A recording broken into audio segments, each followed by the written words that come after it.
Les résultats positifs des réformes de l'économie égyptienne sont obtenus grâce à la volonté du peuple égyptien. C'est ce qu'a déclaré Abdel Fattah el-Sisi lors de sa rencontre avec la Chambre du commerce américain. Et en même temps, on trouve que l'Égypte est tout à fait pour la troisième année consécutive classé au top 5, au top 5 des pays africains où il faut investir en 2020 selon les rapports de Rand Merchant Bank. Mesdames et messieurs, je suis tout à fait ravi de vous retrouver dans cette nouvelle édition de votre émission hebdomadaire, Le Monde, bien sûr, hebdomadaire Indice. C'est bien sûr votre fenêtre sur le monde de l'économie, sur le monde du chiffre égyptien. Bien sûr, ce que je viens de vous annoncer il y a quelques instants, ce ne sont que presque les grandes lignes de cette édition, au cours de laquelle on va passer en revue les indices, l'évolution qui a marqué bien sûr la performance de l'économie égyptienne durant les derniers jours et pourquoi même beaucoup de rapports parlent de cette performance impeccable de l'économie égyptienne. Donc, ça sera bien sûr à travers les analyses et les explications de notre invité de marque, Dr Imam Khalil. Bien sûr, c'est un analyste économique, mais avant tout, c'est un spécialiste dans le domaine de l'économie et de la planification économique. Vous êtes toujours le bienvenu sur notre international. Merci de votre invitation. Merci beaucoup. Bonjour. Je dois commencer par cette déclaration faite par le président Abdel Fattah el-Sisi à New York lors de sa rencontre avec la Chambre du commerce américaine. Selon lui, les résultats positifs des réformes sont obtenus grâce à la volonté du peuple égyptien. Donc c'est presque le grand élément qui a fait réussir cette équation de la réforme économique. Bien sûr, ce qu'a dit notre président Abdel Fattah el-Sisi, que le peuple égyptien est les héros de cette réussite de réforme économique, car nous savons bien le développement économique ou les réformes le peuple d'un pays, et bien sûr les Égyptiens ont montré la volonté de changer leur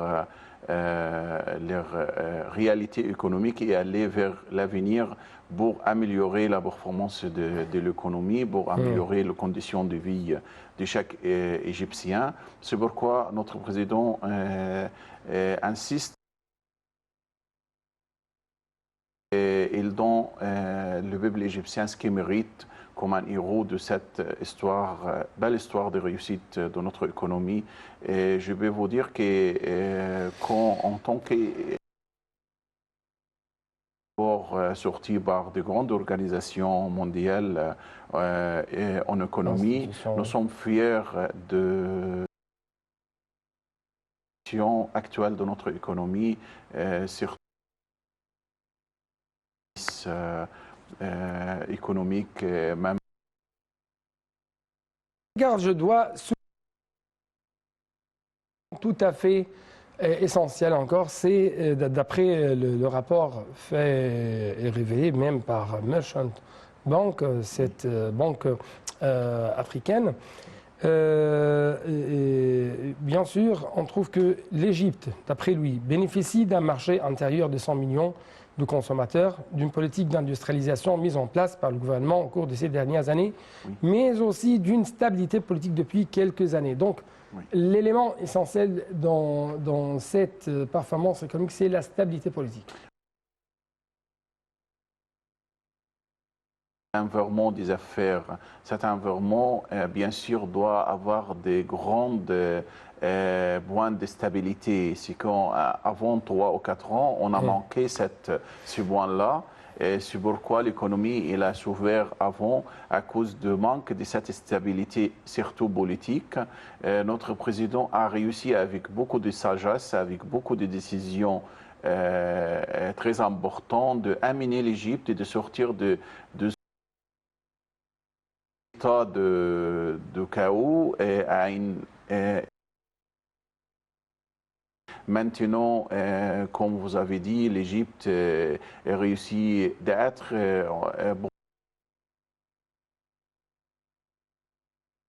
attribuer l'investissement étranger.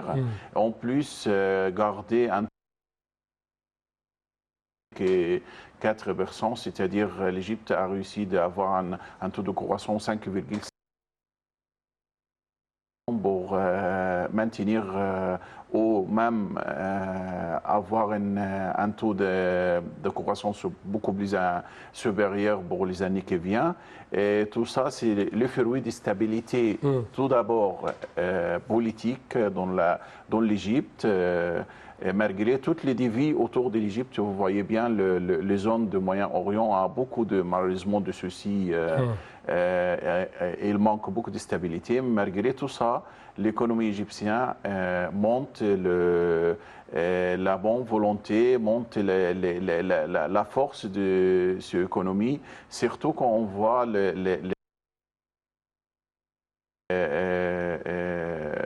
BIB, ce qu'on appelle produits prêts. L'Égypte devient vraiment l'économie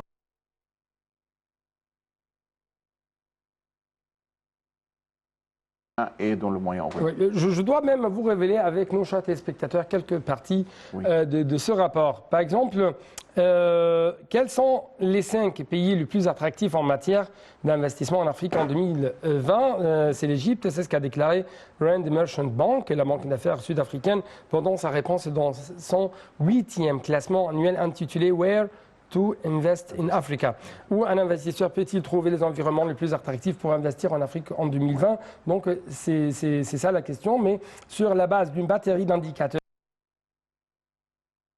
produit intérieur brut, prévision de croissance, environnement des affaires, tiré de diverses sources fiables, donc Business, World Economic Forum, Foundation Heritage. La banque d'affaires a établi son classement chaque année très scruté par les investisseurs en analysant les 54 économies africaines. Donc toujours l'Égypte vient en tête de ces 54 économies. Et il faut souligner, d'après même ce rapport, que du fait de l'importance accordée par ce classement au poids de PIB, certains petits pays comme Maurice, l'île Maurice, Botswana, les Seychelles, qui surfent souvent les meilleures places en matière d'activité, ne sont pas bien lotis dans ce classement dominé par les grandes économies du continent. Donc l'Égypte a éliminé toutes ces parties qui ont été considérées auparavant comme des paradis. Oui, exactement, parce que tout d'abord, voir la taille de l'économie égyptienne, gagne beaucoup d'importance. De nombre de consommateurs, la taille d'environ 100 millions de consommateurs, même plus.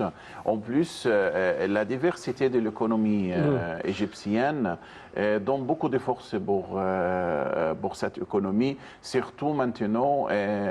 Ce qui me fait plaisir de notre président, il découvert les vrais avantages comparatifs en Égypte et il utilise, il développe, c'est-à-dire maintenant voir tous le projet dans la zone du canal de Suez, je crois pour moi, c'est l'avenir de l'Égypte, même l'avenir de tout le continent africain, car si ce projet réussit d'être plus de gros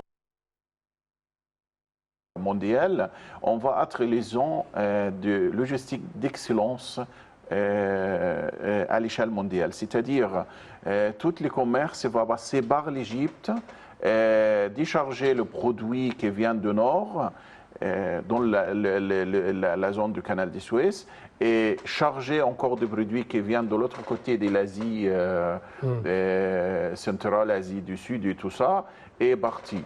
Et ce type d'industrie, l'industrie de logistique, va donner beaucoup plus d'avantages pour notre économie, d'être vraiment un leadership de l'économie dans le Moyen-Orient surtout. Et en plus de ça, avoir aussi c'est-à-dire les conditions pour faire le rapport qui vient de sortir. C'est les affaires l'environnement des affaires a beaucoup amélioré à cause de la loi qui était changée, la loi d'investissement étranger par le ministère de coopération étrangère. Et en plus de ça, tout le doing business et tout ça, c'est des indices maintenant. On est classé un des meilleurs pays en Afrique sur ces indices. Oui, bien sûr, le président, au cours de sa rencontre avec la Chambre du commerce américaine, a essayé de présenter les avantages de l'économie égyptienne, l'environnement de l'investissement, comment on a éliminé tout obstacle qui entrave bien sûr l'attractivité de l'économie égyptienne. Et ici, permettez-moi encore une fois de souligner ce qui a été révélé par Merchant Bank. Par exemple, la dévaluation de la livre égyptienne a contribué à rendre le pays, l'Égypte, plus attractif et plus attractif pour les investisseurs étrangers. Exact. Donc cette dévaluation était très essentielle pour que l'économie égyptienne soit de plus en plus attractive. Je suis tout d'abord tout à fait d'accord avec vous pour cette démarche très importante qui était faite par les responsables de politique monétaire en Égypte.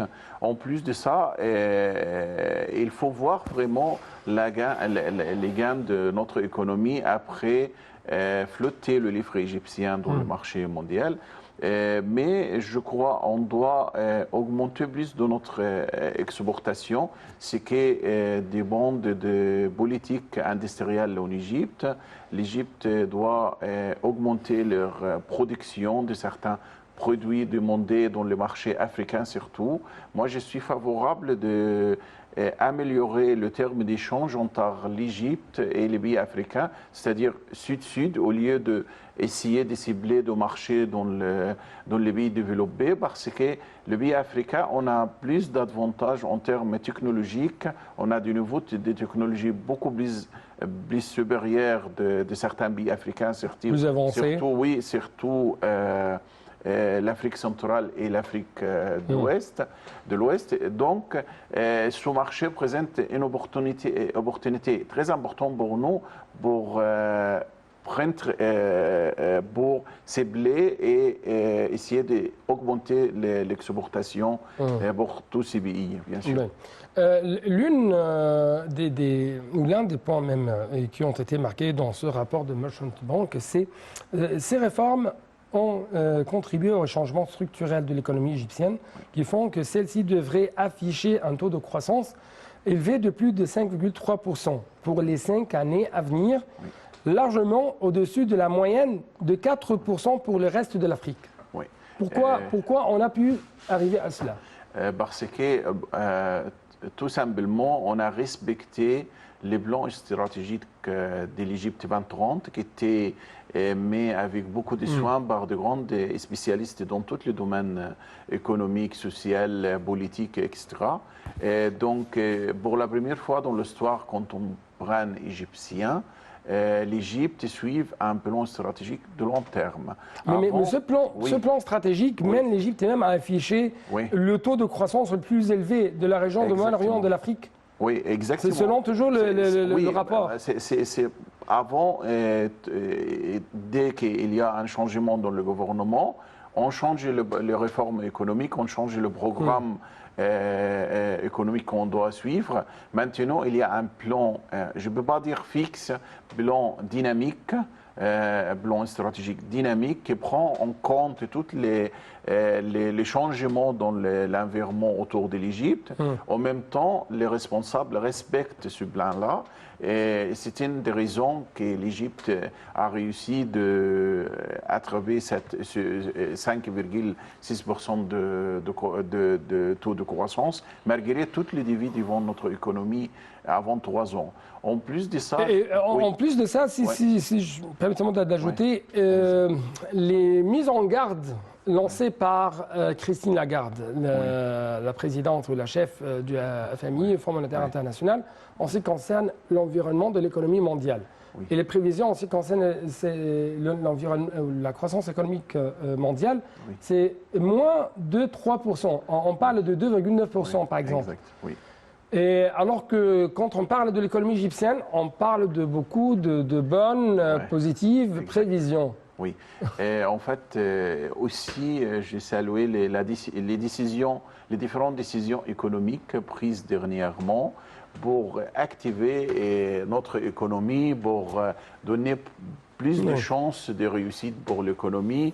On voit beaucoup de réformes dans les domaines administratifs en Égypte. On voit bien la politique contre la corruption, soit dans l'appareil gouvernemental ou ailleurs. On voit bien tous les investissements dans le domaine de l'agriculture, tous les projets que notre président vient de offrir depuis, je crois, un mois ou 2 mois au nord d'Alexandrie. Les serres agricoles, oui, vous parlez des serres agricoles? Exactement. Et tous les grands projets gigantesques dans plusieurs domaines économiques donnent bien sûr plus d'avantages pour notre économie pour continuer Donc, d'après vous, là-bas, ce sont les grands projets, les grands méga-projets nationaux. Ah oui, ça c'est un mot-clé aussi pour cette réussite, parce que ce type de projet, il donne un avantage pour l'économie égyptienne. Il observe beaucoup de main-d'œuvre étaient en chômage et les prend dans le domaine du travail. Ces main-d'œuvre participent activement après dans l'économie. En plus de ça, on a plus de production qu'on peut bien sûr avoir plus d'exportation selon cette production. Et tout ça, ça donne plus de compétitivité pour notre économie et plus de réussite aussi. Oui, mais à quel point vous trouvez que l'Égypte essaie actuellement de doper de plus en plus le domaine de l'industrialisation sur sa terre? Oui, tout d'abord, je crois qu'il y a une politique pour encourager les petites usines avec une production très limitée. Et il y a des facilités de donner des crédits pour les gens à faire maintenant. Il y a, comme vous avez vu, le taux d'intérêt était en train de chuter. De baisser, oui, bien sûr. Et il y avait une ça décision. donne plus d'avantages pour les hommes des affaires de prendre des décisions, de construire de nouvelles usines, d'augmenter leur capacité de production et tout ça. Et aussi avoir un environnement avec moins de bureaucratie qu'avant, c'est-à-dire faciliter les démarches pour la création des entreprises. Le guichet unique. Oui, le guichet unique, on le trouve maintenant dans plusieurs villes en Égypte. Et tout ce type de travail, bien sûr, participe d'augmenter le nombre d'usines, tout d'abord en Égypte. En plus de ça, le grand projet que l'État essaye toujours de négocier avec les grandes organisations, soit privées ou organisations mondiales.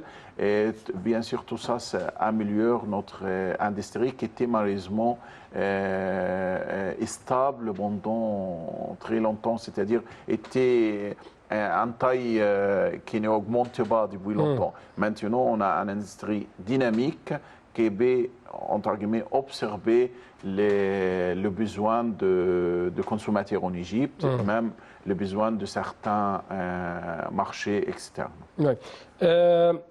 Si on parle même d'un indice très important, c'est le taux d'intérêt. On a vu que la Banque centrale d'Égypte a baissé le taux d'intérêt.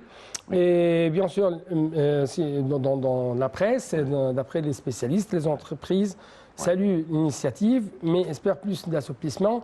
Et en même temps, on parle d'une certaine augmentation de prix. Non, il n'y aura pas d'augmentation, c'est tout à fait le contraire. Comment vous voyez cette décision et l'impact de cette décision sur l'environnement d'affaires et sur les prix? L'augmentation de prix de marchandises en Égypte liée toujours à l'inflation. Si l'inflation a baissé en Égypte avant 3 ans, c'était 30,5%. Maintenant, 33. Ah oui, presque 33, où on est arrivé à presque 34. Oui. Actuellement, on parle de De 8, le 8%, oui, c'est durant le mois de juillet. Exactement. Et presque 7,8% magnifique. Durant août dernier. Et quand on a un taux d'inflation de 8%, c'est-à-dire il ne faut pas avoir de hausse de prix dans de marchandises. Mais le problème pour moi, que l'État doit donner plus d'importance pour le contrôle des prix de certaines marchandises, surtout les marchandises qui présentent un besoin basique pour les denrées de base, comme on dit. Oui, voilà. Donc, le produit de base, le gouvernement doit avoir plus de contrôle sur les marchandises, les prix et tout ça. Et en plus de ça, il y a ce qu'on appelle la politique pour encourager les investisseurs d'aller dans un domaine et ne pas aller dans un autre domaine d'investissement. C'est-à-dire, maintenant, il y a beaucoup de ce qu'on appelle des appartements vides dans plusieurs usines et dans plusieurs villes, nouvelles villes en Égypte, parce que le prix est très hausse. Donc, si l'État réussit de contrôler le prix des bâtiments, les prix des appartements et tout ça, donner une marge de bénéfice. Comment on peut appliquer cela? C'est théoriquement, oui, mais oui, c'est théoriquement c'est facile, mais faire ça. On trouve même que l'État égyptien essaye de plus en plus de s'engager dans ce domaine de construction, contre la hausse de prix, de faire des logements sociaux et tout ça. Ça, c'est une démarche de l'État prend l'initiative pour eux-mêmes pour construire en plus des appartements pour les gens qui ne gagnent pas bien leur vie. Mais il faut mieux donner plus d'avantages pour les secteurs privés et interdit le hausse du prix. Par exemple, avoir un bilan de prix dans chaque ville en Égypte. Il y a un maximum, il y a un minimum de prix pour le mètre carré, par exemple. Et il y a beaucoup d'idées à avoir pour lutter contre la hausse du prix qui n'est pas raisonnable. C'est-à-dire, l'économie va bien, mais en même temps, on a une hausse de prix et ça, c'est tout à fait inacceptable et demande beaucoup de contrôle, comme je vous ai dit. Oui. Bien sûr, d'autres leaders d'entreprise voient cette décision en tant qu'une sorte de stimulation pour les investissements, même si, de leur avis, une nouvelle baisse de taux est nécessaire. Je suis favorable pour une nouvelle baisse de taux d'intérêt, bien sûr, parce que tout ça, ça encourage les investissements, bien sûr. Mais en même temps, il faut garder un taux d'intérêt aussi important pour certaines classes en Égypte, parce qu'ils n'ont pas le moyen d'investir dans d'autres domaines que mettre leur argent dans les banques. Donc, il faut faire l'équilibre entre les deux choix pour, bien sûr, aller à taux d'intérêt très équilibré dans l'économie. Oui. Donc, on doit s'arrêter ici actuellement, mais bien sûr, nous allons essayer, chers téléspectateurs, de faire un autre épisode afin de passer en revue les autres grands indices qui ont marqué, bien sûr, la scène économique de l'Égypte durant les derniers mois, ou même durant les derniers jours, à travers les explications de notre invité de marque, Dr Imam Khalil. Mais jusqu'à maintenant, je dois vous dire merci. Merci à vous, merci de votre invitation. Merci beaucoup, monsieur. Et c'est notre fidélité. Et bon, suite de notre programme sur NATV International.